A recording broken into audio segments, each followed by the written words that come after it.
Agama adalah lahan subur bagi ekstremisme jika bertemu dengan uang, kekuasaan, dan politik. Kenapa? Karena adanya ideologi.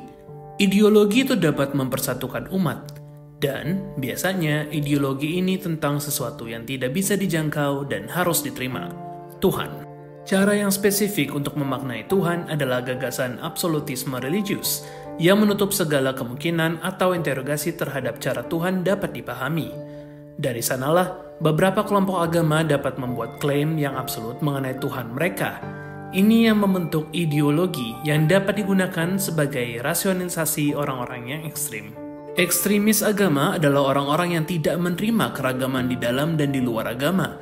Oleh karena itu, apa yang harus diajarkan dan dipahami untuk mencegah radikalisasi adalah dengan menanamkan pemahaman bahwa agama itu beragam. Ada dua pernyataan untuk mencegah radikalisasi. Yang pertama adalah agama beragam.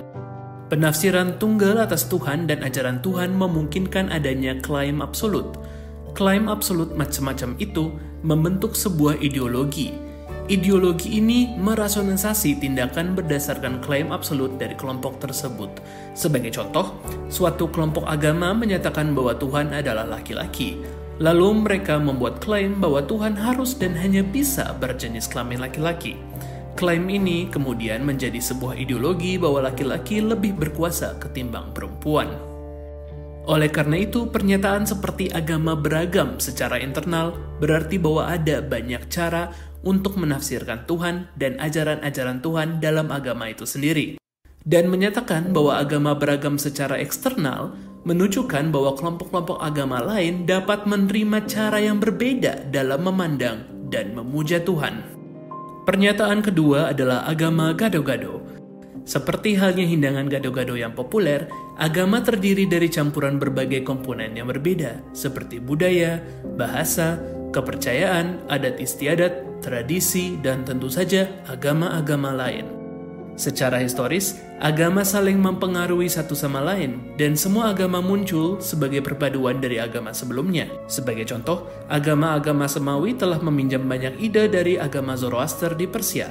Zoroaster adalah agama monoteis yang pertama, dan mereka juga mempopulerkan konsep setan. Oleh karena itu, pernyataan seperti agama gado-gado menempatkan agama dalam konteksnya, dengan memahami bahwa agama tersebut telah dipengaruhi oleh berbagai budaya, agama, dan bangsa, dan dengan demikian tidak ada satu agama pun yang paling sempurna atau paling benar.